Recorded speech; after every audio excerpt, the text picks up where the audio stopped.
책 하나를 소개해 드리도록 하겠습니다. 성숙한 그리스도인의 영적 기초. 우리 제자 훈련할 때 필독서인데요. 제가 이 책을 읽으면서 많은 것을 깨달아서 우리 성도들과 당분간 이 책에 있는 내용을 같이 나눴으면 좋겠다, 이런 생각이 들었습니다. 여러분, 이 책의 내용은 성숙으로 나아가는 여행입니다.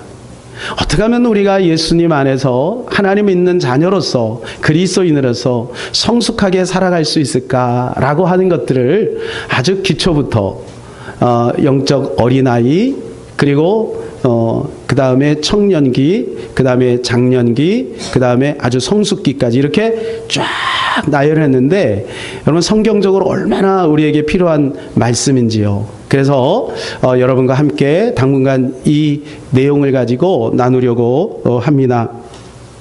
제가 신앙생활 한 지가 벌써가 40년이 되었습니다. 40년이란 세월이 짧은 시간이 아닌데요. 제가 신앙생활 하면서 참 하나님의 은혜와 그리고 그 기쁨과 평안을 많이 누렸습니다. 그런데 그럼에도 불구하고 제가 교회 생활하면서 제 마음에 수많은 갈등들이 있었음을 고백하지 않을 수가 없습니다. 하나님이 나를 사랑하시고 예수님이 나를 위해서 십자가 못 박혀 죽으시고 성령님이 내 안에 계셔서 나를 인도하시는데도 불구하고 내 안에 왜 이렇게 많은 갈등들이 있을까? 그리고 하나님은 왜 이 갈등들을 잠재우지 않고 자꾸 드러내실까? 이런 고민들을 굉장히 많이 했었습니다. 그리고 우리 성도들을 가만히 보니까 우리 성도들도 넘어진 자리에서 자꾸 넘어지는 것을 보게 돼요. 왜 그럴까? 여러분, 저희가 저번에도 말씀드렸지만 지금 오늘은 영원과 연결이 된다는 말씀을 드렸었습니다. 그렇다면 여러분, 우리가 주님 앞에 서는 그 시점은 바로 지금 나의 변화된 모습이 주님 앞에 서게 되는 것이죠. 여러분, 제가 여러분들 이해를 돕기 위해서 선글라스를 한번 준비를 했는데요. 예배 시간에 이거 아마 세계에서 최초로 한번 제가 쓰는 것 같은데 한번 써보도록 하겠습니다.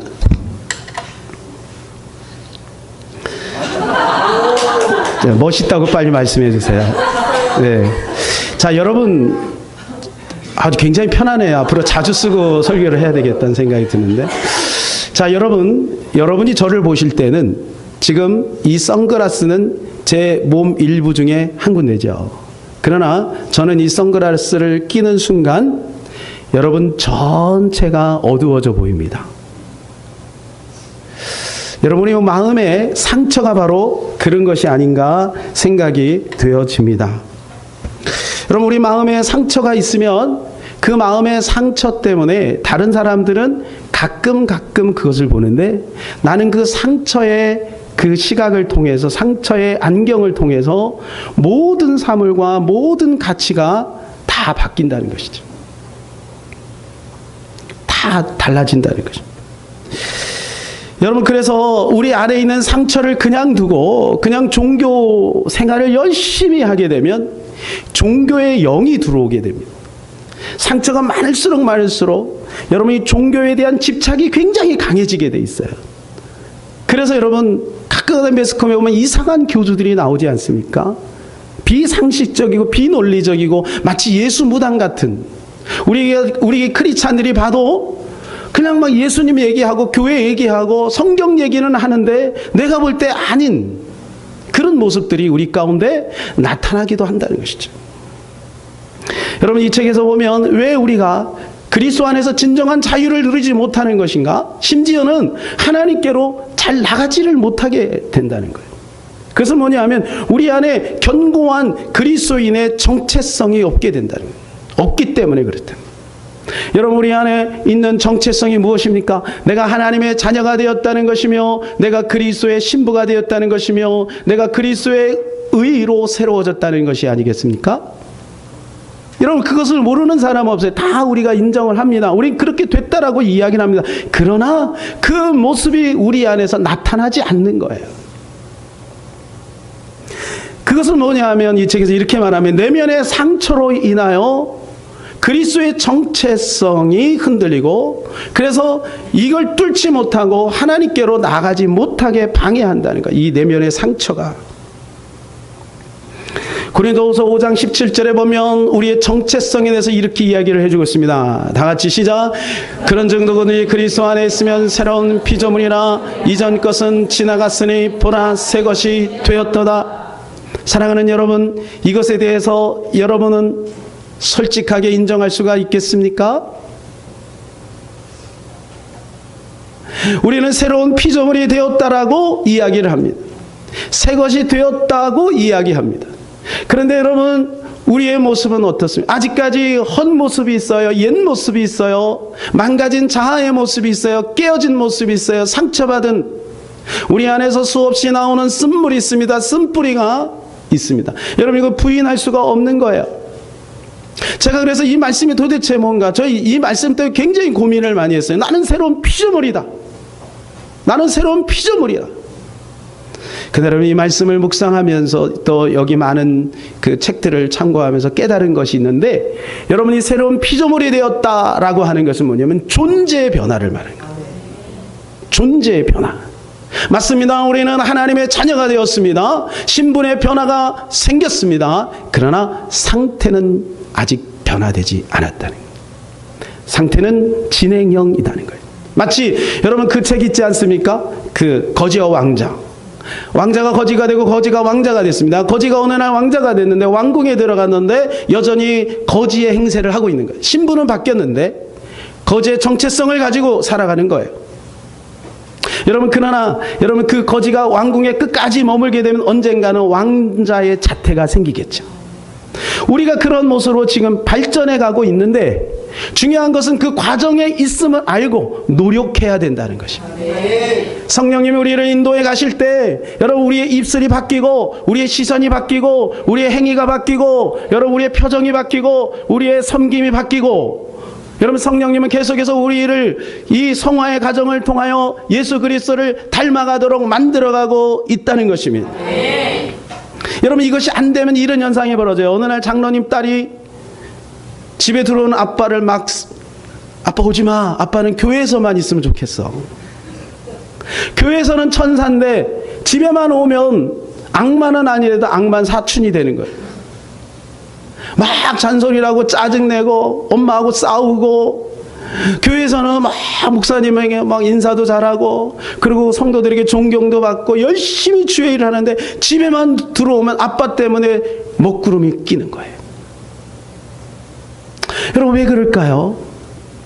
장로님이 됐는데 목사가 됐는데 직분자가 됐는데 신앙생활을 수십 년 신앙생활을 했는데 왜 이런 모습들이 우리 가운데 나타날까요?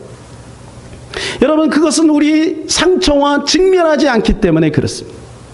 마치 우리 안에 암이 있습니다. 그런데 이 암을 그냥 두고 겉에다가 후시딘을 계속 바르는 거예요. 옥도전기를 계속 바르는 거예요. 그거하고 똑같습니다. 여러분 암은 째서 도려내야 되는 거예요. 근데 두려운 거죠. 그 암과 직면하는 것이 두려운 거예요. 여러분 그러니까 이런 현상들이 벌어집니다. 어떤 사람은요 학교를 다니면서 교수님에게 거침없이 막 접근을 합니다. 그리고 교수님의 손 들고 막 질문도 잘합니다. 그리고 교수님한테 다가가서 막 드링크도 드리면서 이야기도 잘합니다. 그리고 그 교수님과 같이 식사도 합니다. 대화도 막 나눕니다. 그러니까 부러워요. 근데 자기는 안 돼요. 부담스러운 거예요. 권위를 인정할 수가 없어요. 권위가 너무 힘들어요.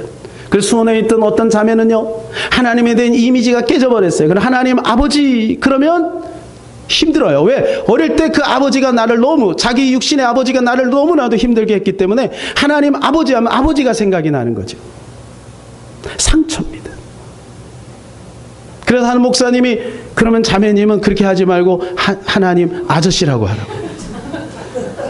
아저씨에 대한 이미지는 너무 좋았대요. 사탕 사주고 때는 용돈 주고 머리도 쓰다듬어주고 불쌍해서 그랬나 보죠.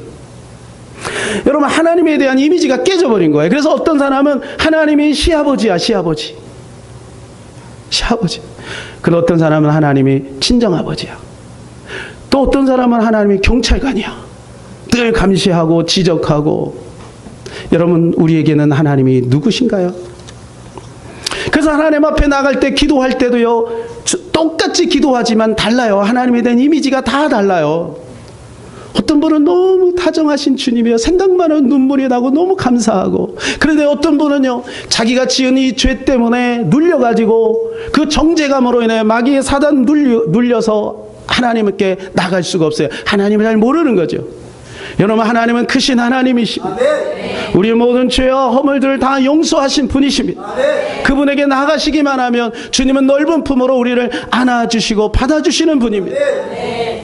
여러분, 이것이 사랑과의 관계 속에서 계속해서 반복됩니다. 사람이 부담스러워요. 그래서 멀리서 만나면 그 사람에게 밝게 인사를 못하고 돌아가요. 그 사람이 싫은 것도 있고 두려운 것도 있고 귀찮은 것도 있고 돌아가요.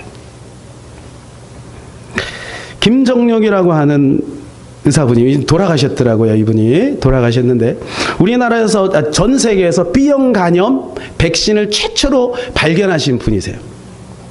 그럼 여러분, 우리나라가 제일 먼저 이 B형 간염 이분을 통해서 발견돼 이걸 가지고 상용화를 시켜야 되는데 세 번째로 상용화를 시켰대요. 이유는 1981년도 미국과 프랑스가 상용화된 다음에 우리나라 것이 상용화됐대요.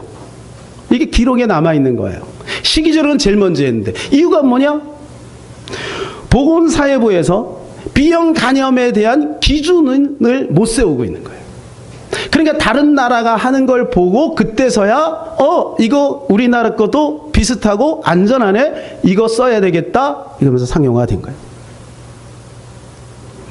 여러분, 이것은 뭐냐 하면 자신이, 우리나라가 스스로 기준의 생산자가 되보지를 못했기 때문에 그래요. 여러분, 우리 개인적인 것도 마찬가지입니다. 내가 기준의 생산자가 되지를 못해요. 두려워요. 그러니까 항상 다른 사람의 평가를 의지하는 거예요. 사장님이 보는 나, 부모님이 보는 나, 친구가 보는 나, 야 너는 왜 이래? 그래서 자꾸 뭐라 그래요? 백화점 갔다 와서 어때? 스스로 나를 규정을 못 져요. 그래서 상대방이 반응이 와 이쁘다 그러면 너무 좋아요. 근데 별로 반응이, 머리를 하고 왔는데 남편이 알아주질 않아요. 일주일이 됐는데. 그럼 인상이 점점 굳어요. 자기 스스로 행복하지 못해요. 만족이 없어요. 그래서 항상 이렇게 살아갑니다. 엄마가 원하는 나, 아빠가 원하는 나, 아내가 원하는 나, 사장님이 원하는 나, 직장 동료가 원하는 나. 거기에 맞춰서 사니까 항상 정신이 분열돼요. 붕 떠 있습니다. Here and now, 여기에 있질 못해요. 지금 여기에서 그 일을 하면서도 항상 마음은 불안한 거예요. 그 어느 지점에 가 있어요. 그리고 또 그 지점에 가면 그 다음 지점으로 또 가요. 그러니까 행복은 항상 멀리 뭔가를 이루면 행복할 것 같은데 그 지점은 점점 도망가는 것이고. 왜 나로 살지 못할까요? 내 안에 상처가 고여 있어 그걸 자꾸 회피하고 밀어내고 불건전한 자기 이미지가 나를 지배하는 거죠. 최근에 여러분 기생충이라고 하는 영화가 이제 많이 상영이 되고 있습니다. 저는 칸 영화제를 그렇게 별로 좋아하지 않는데 하도 그냥 떠들썩해가지고 제가 이 기생충을 한번 봤어요. 그런데 어린아이와 같이 가지는 마시고요. 여러분 한번 볼 필요가 있다는 생각이 듭니다. 내용은 이런 것입니다. 아주 훌륭하고 그리고 잘 나가는 부잣집 그 가정이 있습니다. 그런데 이 송강호와 그의 가족들은 반지하에 살아요. 반지하. 아주 그래요. 완전히 다 무직입니다. 그러니까 얼마나 힘들어요. 그래 마치 이들의 인생이 기생충 같은 거예요. 바퀴벌레처럼. 불을 확 켜면 확 도망가고. 여러분 그것을 굉장히 기가 막히게 퍼포먼스로 그려놨는데 진짜 가만히 보면 기생충 같아요. 그 퍼포먼스가 그렇게 나와요. 그런데요, 이 송강호가 여기에 보면 이름도 없더라고요. 제가 이 포스터에 보니까 이름이 없어요. 이름이. 그러니까 이 송강호가 이선균을 나중에 칼로 찔러서 죽이는데요. 그것이 왜 그런가 제가 나름대로 분석을 한 거예요. 그게 왜 그러냐면 이 송강호는 반지하에 살고 있습니다. 반지하에. 그러니까 반지하에 뭐가 있냐면 냄새가 있잖아요. 반지하, 뭐 여기 혹시 반지하 사신다고 다 안 좋은 건 아닙니다. 혹시 반지하 사시는 분들, 저도 반지하 오래 살았는데 뭐 이해하시기 바랍니다. 그래, 그게 계속 중간중간에 그 영화가 진행되는 중간중간에 그것이 계속해서 반복적으로 나옵니다. 그러니까 그것이 송강호에게는 트라우마가 된 거예요. 그러니까 그 냄새를 통한 마음의 상처. 그럼 냄새가 뭐를 상징하는 겁니까? 자기는 못 살아. 자기는 별 볼 일 없어. 나는 기생충 같아. 그런데 그들이 그걸 자꾸 냄새로 들춰내는 거예요. 아이가 얘기합니다. 그 가정부 엄마에게서 똑같은 냄새가 나는 거. 자기 실체가 조금씩 드러나기 시작하는 거예요. 그런데 나중에는요, 결정적으로 그 냄새를 이성균이 코를 딱 막고 뒤돌아 가는데 송강호가 쫓아가서 칼로 가슴을 찔러요. 트라우마죠. 여러분, 우리가 가지고 있는 트라우마는 우리의 오감을 통해서 자극이 되는 거예요. 사실은 그 마음속 깊은 곳의 상처가 그것을 통해 자극이 돼서 여러분 그런 망가지는 행동을 하는 거죠. 요즘 우리나라 이렇게 가족들이 서로 막 참 끔찍한 일들이 많아 벌어지지 않습니까? 제주도에서 그런 일이 있었고요. 여러분 왜 그럴까요? 가족들 사이에 상처가 너무 많은 거예요. 가족들 사이에. 그러면 이 상처를 어떻게 치료해야 될 것인가? 성경에 보니까요, 이 상처로 인해서 살인한 사람이 이미 오래전에 나와 있더라고요. 창세기 4장 23절 우리 다 같이 읽읍시다. 시작. 람에게 아내들에게 이르되 아다와 실레여 내 목소리를 들으라. 람에게 아내들이여 내 말을 들으라. 나의 상처로 말미암아 내가 사람을 죽였고 나의 상함으로 말미암아 소년을 죽였도다. 라멜이라고 하는 사람이 있었는데 뭐 어떤 연인지 몰라도 상처가 있었어요. 근데 그 상처로 인해 사람을 죽였다는 거예요. 그 상함으로 인한 소년을 죽였다는 거예요. 여러분, 상처를 그냥 두면 이렇게 되는 것입니다. 그런데요, 이 라멕이 누구의 후손인가를 제가 한번 봤어요. 그랬더니 4장 16절부터 가인의 후예가 쭉 족보가 소개되면서 그 중간에 라멕이 꼈더라고요. 여러분, 가인은 누굽니까? 최초의 살인자입니다. 자기 동생을 돌로 쳐서 죽인 자예요. 우리는 여기서 살인에 대한 어떤 그런 마음이 있는 사람은 없어요. 살인한 자도 없으리라고 생각이 됩니다. 그런데요, 신약에 와서는 이 살인에 대해서 이렇게 정의를 내리고 있어요. 요한일서 3장 15절입니다. 시작. 그 형제를 미워하는 자마다 살인하는 자니 살인하는 자마다 영생이 그 속에 거하지 아니하는 것을 너희가 아는 바라. 미워하는 자는 살인하는 자고 살인하는 자는 영생이 없다. 여러분, 3단 논법에 의하면 미워하는 자는 영생이 없다. 이렇게 말해도 되는 거죠. 근데 예수님은요, 더 아주 강하게 말씀하세요. 마태복음 5장 21절 22절 시작. 옛사람에게 말한 바 살인하지 말라. 누구든지 살인하면 심판을 받게 되리라 하였다는 것을 너희가 들었으나 나는 너희에게 이르노니 형제에게 노하는 자마다 심판을 받게 되고 형제를 대하여 라가라 하는 자는 공회에 잡혀가게 되고 미련한 놈이라 하는 자는 지옥불에 들어가게 되리라. 라가라라는 말은 이게 이 멍청한 놈, 바보, 일본어로 빠가야로 이런 말입니다. 이 바보야! 이렇게 얘기했는데 여러분, 주님이 기뻐하지 않아요. 미련한 놈이라고 얘기했는데 어디 간다고요? 여러분, 이 말씀은 우리의 어떤 그러한 모습들이 아니라 이미 그 안에 예수 그리스도가 없기 때문에 그렇게 한다라는 것을 말해주는 거죠. 여러분, 예수님이 정말로 있으면 과거에 우리의 입에서 저런 것이 있고 우리의 마음엔 분노함이 있을지라도 그런 것들이 여러분 가라앉게 되고 또 치유가 되고 우리의 입술이 바뀌게 되어 있는 것이죠. 여러분, 중요한 것은 뭐냐 하면 상처를 그냥 두면 안 된다는 거예요. 상처를 그냥 두니까 어떻게 나도 모르는 사이에 나가 이 미련한 놈 이렇게 자꾸 얘기하게 된다는 것입니다. 여러분, 우리가 속세가 싫어가지고요, 어떤 사람은요 그냥 수도원 같은 그러한 곳에 가요. 그래서 수녀가 되는 사람이 있고요, 또 어떤 사람은 머리를 아예 깎고 그냥 산중 속으로 들어가는 사람이 있습니다. 여러분, 대단한 결단이죠. 그러나 여러분 이 복잡하고 어둡고 냄새나는 이 세상 가운데서 여러분 믿음을 지키기 위한 몸부림치는 우리들이 어떻게 보면 더 귀할 수도 있다는 것입니다.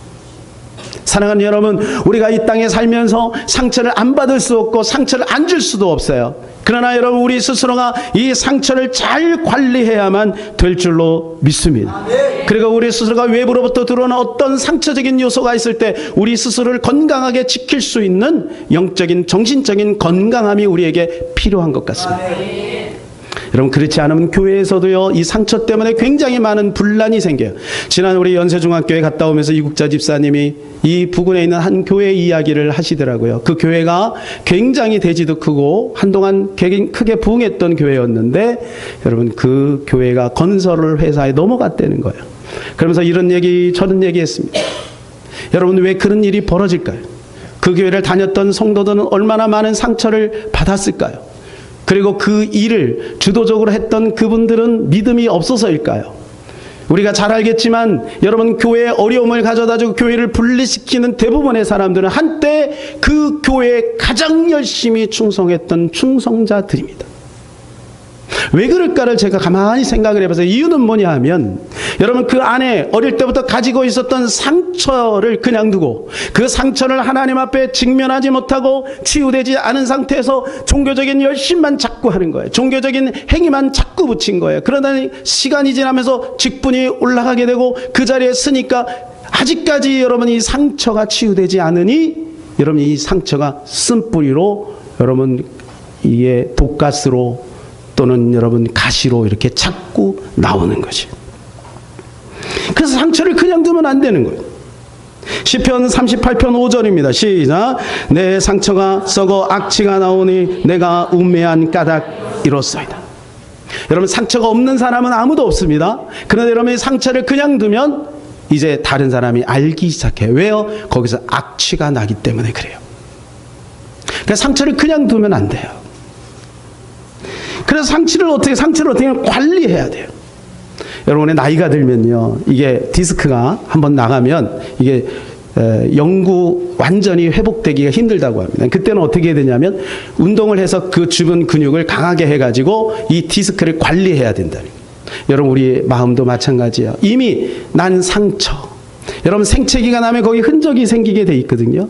그런데 누가 와서 요거 이렇게 톡 건들면 그냥 멀쩡할 때는 아무리 쳐도 괜찮은데 상처가 난 자리가 있어요. 그럼에도 건들면 이것 때문에 아파하고 놔두는 사이에 여러분 이러한 악취가 나오게 되는 거죠. 상처가 많으면 어떻게 됩니까? 성경은요 사람들이 떠난다고 되어 있습니다.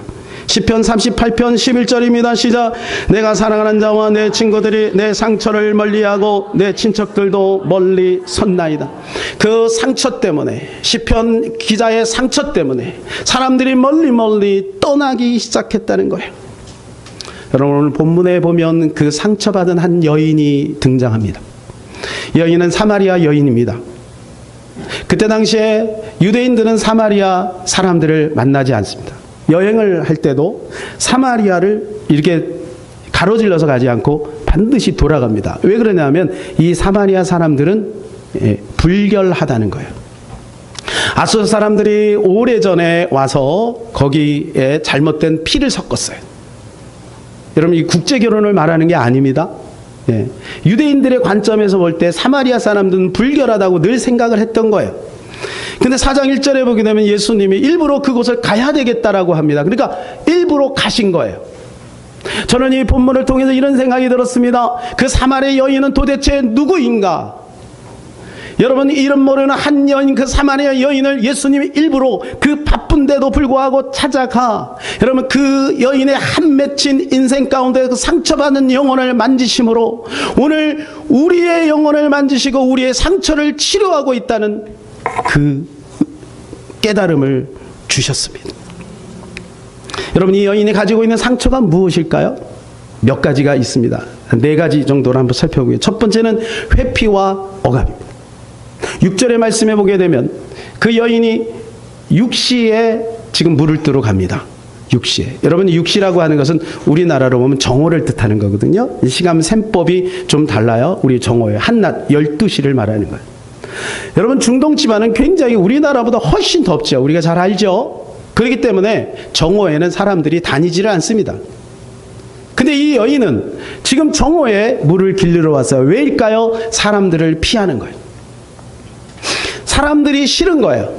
사람들의 소리를 회피하고 싶은 거예요. 그리고 이 여인은 뭔가 억압되어 있는 것을 보게 됩니다. 두 번째로 이 여인은 열등감이 있습니다. 열등감. 9절 말씀을 한번 볼까요? 9절 시작.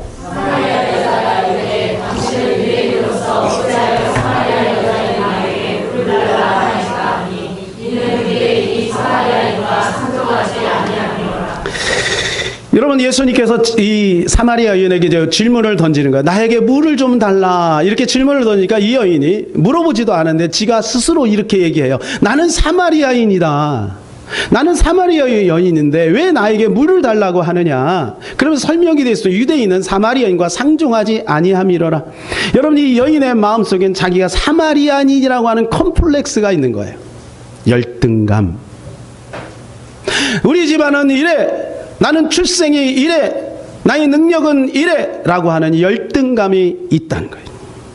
세 번째는 비교의식입니다. 12절 시작. 우리 조상 야곱이 이 우물을 우리에게 주셨고 또 여기서 자기와 자기 아들들과 짐승이 다 마셨는데 당신이 야곱보다 더 크니까. 더 큰가요? 비교하는 겁니다. 그러니까 항상 여러분 비교하는 거예요. 사람들하고. 더 훌륭해야 되고 더 성공해야 되고 더 좋은 집에 살아야 되고 더 좋은 아파트에 살아야 되고 우리 자녀가 더 훌륭해져야 되고 더 좋은 직장 가야 되고 더 좋은 곳에 결혼해야 되고 목사는 뭐예요? 더 큰 교회 가져야 되고. 여러분 비교의식이 끊임없이 여러분 우리 애를 짓누르는 거예요.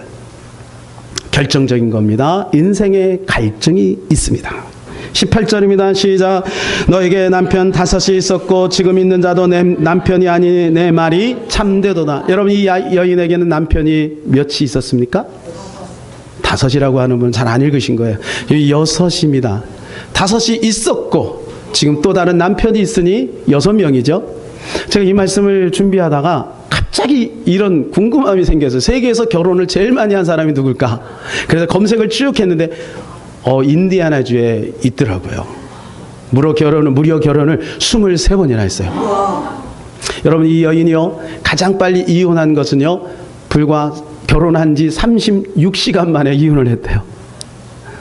근데요 제가 이 여인 줄 알았는데 이 여인의 뒷조사를 하다가 제 생각이 잘못된다는 것을 알았어요. 이 여인이 맨 마지막에 결혼한 사람이 있어요. 근데 그 남자가 이 여인과 결혼할 때 그 남자는 29번째 결혼한 거예요.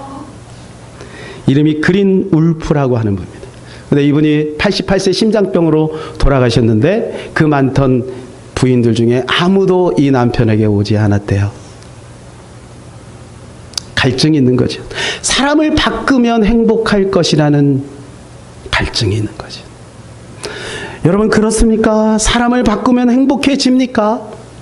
여러분 우리 이렇게 얘기합니다. 저 사람 때문이야. 저 사람 때문에 내가 상처를 받았어. 이런 환경 때문에 내가 상처를 받았어. 우리가 그렇게 얘기합니다. 여러분 그렇지 않습니다. 이미 그 안에 상처가 있기 때문에 그것이 나에게 상처가 된 거예요. 이미 상처가 있기 때문에 누군가 건들면 아픈 거죠. 상처가 없다면 웬만한 것들은 그냥 넘어갈 수 있는 거예요. 그러니까 여러분 우리의 상처를 치료해야 되는 겁니다. 근데 예수님이 오늘 이 여인의 상처를 치료하는 장면을 보세요. 우리가 한번 여기에 주목할 필요가 있습니다. 자 16절입니다. 시작. 이르시되 가서 내 남편을 불러오라. 여러분 이렇게 하면 안 되는 거죠. 상담을 할 때 이렇게 하면 안 되는 거죠. 이 여인은 이것 때문에 지금 남들이 오지 않는 그 정오에 그 자리에 간 거예요. 남편 5 때문에 상처가 있는 거예요. 남편 5이 있었던 그 경험이 이미 상처인 거예요. 그리고 사람들의 조롱거리가 됐고 사람거리 여러분 입담에 오른 거예요. 그런데 예수님은 그거를 드러내는 거예요. 너 남편을 데리고 와라. 사랑하는 여러분, 이것이 주님의 방법일 수 있어요. 주님이요 저를 만지실 때 그렇게 하셨던 것 같아요. 저도 보니까 어릴 때 상처가 참 많았어요. 사역을 하면서요, 얼마나 힘든지 몰라요. 신앙생활 하면서요, 얼마나 힘든지 몰라요. 그런데요, 사역을 하면 할수록 내 마음에 갈등이 오고 내 마음에 그 숨겨진 상처가 막 드러나기 시작하는 거예요. 그러면서요, 하나님 앞에 이것 때문에 나가서 기도합니다. 그리고 기도하면 주님이 그것을 보게 하세요. 네 마음에 상처가 이런 것이구나. 그래서 주님이 그것을 치료하기 시작하십니다. 여러분, 깨달은 것이 있어요. 그건 뭐냐 하면 우리 상처를 그냥 두고 덮어버리면 될 것 같지만 아니라는 거예요. 여러분, 갈라디아 2장 20절에 보면 내가 죽었다라고 말하는데, 여러분, 그 죽은 나는 누구인가요? 죽은 나는 누구인가요? 물론 예수 그리스도는 과거, 현재, 미래 모든 죽어있는 총체적인 인격체 내가 이미 죽었다라고 말하지만, 사랑하는 여러분, 그 상처 앞에 망가져 있는 나, 그리고 그 안에서 악취가 나고 있는 나, 이것이 그냥 하나님이 은혜로 모든 것을 다 덮었습니다라고 덮어버리면 여러분, 그것이 치유가 되지 않는다는 거예요. 그래서 여러분, 주님은 이 상처를 드러내시고 이 상처를 치유하시는 작업을 반드시 하게 됩니다. 시편 147편 3절입니다. 시작. 상심한 자들을 고치시며 그들의 상처를 쌈에 쉬는도다. 여러분 보세요. 예수님은 그 여인의 아픈 부분을 이렇게 콕 찔러요. 그리고 그걸 가지고 여러분 근본적으로 그에게 예수 그리스도가 다가가십니다. 그래서요, 때로는요, 우리가 신앙생활하면서 교회 생활하면서 그 어떤 누가 내 아픈 상처를 콕 찌르면, 때로는 여러분 우리가 하나님 앞에 나갈 때 기도하는데 내가 잊어버리고 싶고 덮어버리고 싶은데 주님이 그걸 들춰내면 우리는 오히려 하나님 앞에 감사해야 될 줄로 믿습니다. 하나님이 그것을 통해 우리를 치료하는 과정인 것입니다. 이 책의 저자인 우리 김순호 목사님이 그런 사람이었어요. 여러분, 이건희 목사님, 이제 제자 훈련을 리더이신 이건희 목사님이 이 책을 이제 소개를 하신 건데, 당신이 예수 전도단에 가서 이분에게 직접 한번 교육을 한번 받았는데요. 여러분, 이분이 예수 전도단의 전설적인 존재래요. 전설적인 존재. 제가 이 책을 읽어보니까 정말 그런 것 같아요. 굉장히 통찰력이 강하시더라고요. 그런데 이분이 처음부터 그랬던 것이 아니었답니다. 처음에는요, 얼마나 마음에 상처가 많은지요. 사역하고 돌아오면은요, 아내에게 이불 깔아달라 그러고 그 자리에 엎드려서 새벽 2시까지 방바닥을 긁었대요. 방바닥을. 괴로운 거지. 여러분, 이는 에피소드를 소개하고 있습니다. 형제 5이 모여서 이제 우리가 1시간 동안 하나님 앞에 주님의 음성을 듣도록 기도합시다. 근데요, 4명의 친구들은 다 주님의 음성을 들었어요. 위로의 말씀을 들었어요. 예언적인 메시지를 들었어요. 근데 자기는 못 들었어요. 근데 못 들었다고 말할 수가 없는 거예요. 그러니까 들었다고 거짓말을 했어요. 그리고 혼자 있을 때 너무 괴로운 거예요. 왜 주님은 나한테 말씀하지 않을까? 괴로운 거예요.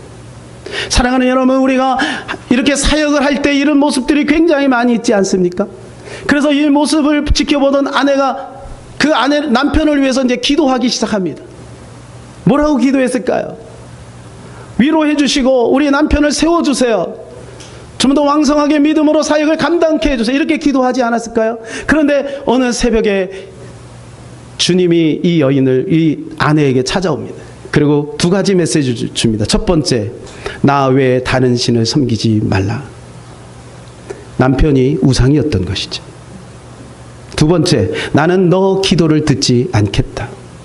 깜짝 놀랐어요. 아니 주님, 내가 다른 것 때문에 기도하는 것 아닙니다. 우리 남편을 통해 이 예수 전도단에 하나님의 나라가 이루어지기를 기도하고 있는 것입니다. 근데 주님은 본질을 보게 하세요. 나는 네 남편을 그리스도의 의로 바라보고 있는데 너는 네 남편을 행위와 열매로 바라보고 있다. 여러분, 우리가 누군가를 위해서 기도할 때, 우리 사랑하는 가족들을 위해 기도할 때, 여러분, 우리의 기도의 관점이 어디에 있습니까? 그의 행위가 바뀌고 그의 열매가 풍성해져서 남들보다 더 훌륭한 사람이 되고 나은 사람이 되기를 위해서 기도합니까? 아니면 그리스도의 의가 그 안에서 온전히 이루어지기를 기도합니까? 하나님은 직면하게 하신 거예요.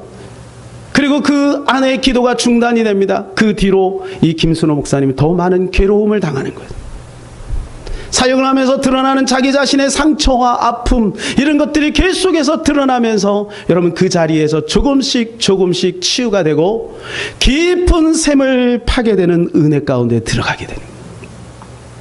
여러분 오늘 본문에 보면 이 사마리아 여인에게 예수님께서 한 생수를 소개합니다. 그 생수는 바로 예수 그리스도라고 말씀합니다. 이 물을 마신 자는 영원히 목마르지 아니할 것이다, 이렇게 말씀합니다. 여러분 우리가 이 생수를 팔려면 우물을 파는 과정을 한번 떠올려 보시면 좋을 것 같습니다. 저는 어렸을 때 우물을 파는 그 장면을 봤습니다. 우물을 팔 때는요 깊이 들어갑니다. 그런데 처음에는요 반드시 흙탕물이 나오게 돼 있습니다. 그리고 계속해서 파다 보면 나중에는 그 생수의 근원, 거기에 뿌리가 딱 닿게 되면 이게 그때부터 이제 맑은 물이 나오게 되죠. 여러분 우리가 교회 생활을 하면 모든 게 다 해결될 것 같아요. 사실 그런 모습도 있어요. 교회 처음 나오면요 성도들이 사랑해주고 이해해주고 자기에게만 주목해. 마치 갓 태어난 아이에게 주목하듯이 막 자기에게만 주목해. 근데 시간이 지나면 또 다른 아이가 있거든요. 그러면 그 또 다른 아이를 돌보다 보면 시선이 이쪽으로 가게 되죠. 그러면요 왠지 서운한 마음이 오게 돼요. 그리고 성도들 사이에 반복되는 만남 속에 자기도 모르는 그 안에 쓴물이 막 올라옵니다. 흙탕물이 막 올라옵니다. 그래서 사람들이 이게 싫어가지고 교회를 떠나는 사람들이 많아요. 그래서 여러분 이 한국교회 가난한 성도들이 많아지는 이유가 그거예요. 예수님도 좋습니다. 천국도 가야 됩니다. 그런데 사람이 싫은 거예요. 근데 기억해야 될 것은 여러분 우물을 팔 때 여기서 쓴물이 난다고 해서 여러분이 이 자리를 그냥 떠나 다른 자리로 가서 여기 또 파면 여기 또 쓴물을 경험해요. 그러면 이 사람은 어때요? 계속 쓴물만 경험하는 거예요. 평생. 거기서 버텨야 돼요. 끝까지 예수님께 심지가 들어갈 수 있도록 버텨야 돼요. 그러려면 여러분 우리의 상처를 치료해야 돼요. 내가 건강하지 않으면 여러분 주변에 상처받은 사람이 얼마나 많습니까? 그 사람들이 내 상처를 찌를 때 이것 때문에 내 존재 자체가 흔들리고요. 너희는 새로운 피조물이다 라고 하는 그 자체가 흔들리고 마는 것이죠. 여러분 그러나 우리가 이 상처가 치료되면 하나님의 영광이 나타나게 됩니다. 이사야서 30장 26절입니다. 시작. 여호와께서 그 백성의 상처를 싸매시며 그의 맞은 자를 고치시는 날에는 달빛인 햇빛 같겠고 햇빛은 7배나 되어 7날의 빛과 같으리라. 할렐루야. 하나님이 우리에게 그런 날을 주실 줄로 믿습니다. 주님이 우리의 상처를 싸매시고 고치시는 날에 달빛은 햇빛 같겠고 햇빛은 7날의 빛보다 더 강한 빛을 비추는 영광 안에 들어가게 될 줄로 믿습니다. 여러분 주님은요 우리를 치료하기를 원하세요. 예레미야 30장 17절 시작. 여호와의 말씀이니라 그들이 쫓겨난 자라 하매 시온을 찾는 자가 없은즉 내가 너의 상처로부터 새살이 돋게 하여 너를 고쳐주리라. 여러분 주님의 말씀에 주목하세요. 주님이 약속합니다. 우리를 고쳐주신다고 말씀하고 있습니다. 여러분 그 자리에 머무르시기를 바랍니다. 사랑하는 가족들을 계속 사랑하시기를 바랍니다. 사랑하는 성도들을 계속 사랑하시기를 바랍니다. 사랑하는 직장 동료들을 계속 사랑하시기를 바랍니다. 어느 날 깊은 샘을 예수 그리스도를 만나는 역사를 경험하게 될 것입니다. 우리 이 시간은 우리 예수 나의 좋은 치료자 한번 찬양하고 기도하는 시간을 갖도록 하겠습니다.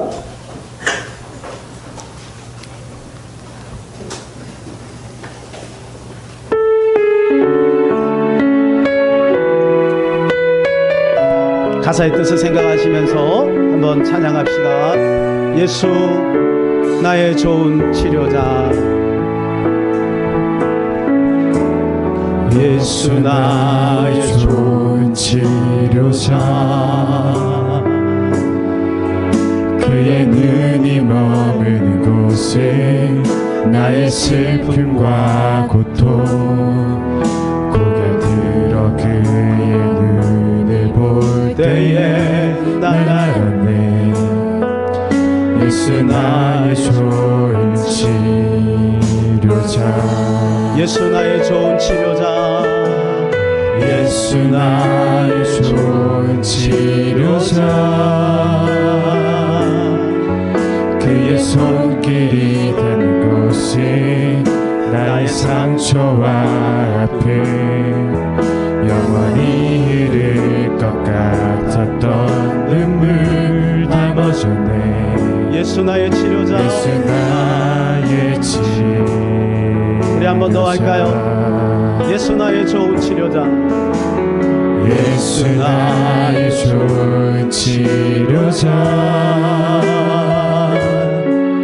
그의 손길이 닿는 곳이 나의 상처와 아픔 영원히 흐를 것 같았던 눈물 다 멎었네. 예수 나의 치료자. 예수 나의 치료자. 우리 오른손 높이 들고 찬양합니다. 나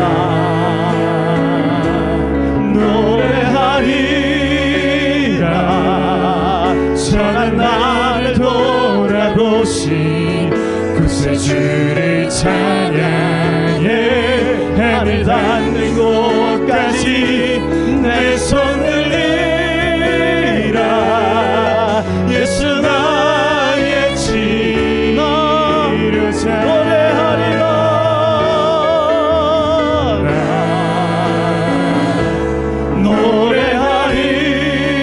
노래하리라. 전한 나를 돌아보신 구세주를 찬양해. 하늘 닿는 곳까지 내 손을 들리라. 예수 나의 치료자. 아멘. 여러분 가슴에 손을 한번 얹어 보시기를 바랍니다. 그 예수님이 내 안에 계십니다. 나와 함께 하십니다. 내 마음의 방 안에 예수님을 안방에 모시는 시간 되기를 바랍니다. 하나님, 나의 인생을 책임져 인도하여 주옵소서. 나의 상처를 치료하여 주시옵소서. 의의 병기가 되기를 원합니다. 예수 그리스도의 의가 되기를 원합니다. 도와주시옵소서. 이 시간에 주여 한번 간절히 기도합니다. 주여.